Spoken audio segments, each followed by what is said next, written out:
எல்லோரும் எல்லாமும் பெற வேண்டும், இங்கு இல்லாமை இல்லாத நிலை வேண்டும். இதுதான் நமது முன்னவர்கள் முன்வைத்த தத்துவ கோட்பாடுகள், கொண்டிருந்த நிலைப்பாடுகள். அதற்கு இருக்கிற ஒரே வாய்ப்பு குடிவாரி கணக்கெடுப்பு, அதற்கேற்ப கொடுப்பு. இதுதான்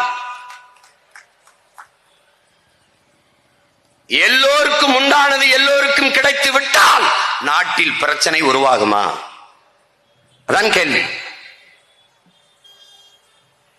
எனக்கு உண்டான கல்வி, அதற்குண்டான வேலை வாய்ப்பு, அதற்குண்டான ஊதியம் கிடைத்து விட்டால் நான் யாரோடு போட்டி போட போகிறேன்? யார் மீது பொறாமைப்பட போகிறேன்?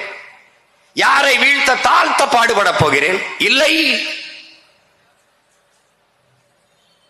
நத்தைக்கு பாதுகாப்பு இருக்குமானால் கூடதற்கு, புழுவுக்கு பாதுகாப்பு இருக்குமானால் கொடுக்கதற்கு, அது இல்லை, அதனால் கொடுக்க வருகிறது. நத்தைக்கு பாதுகாப்பு இல்லை, அதனால் கூடு வருகிறது.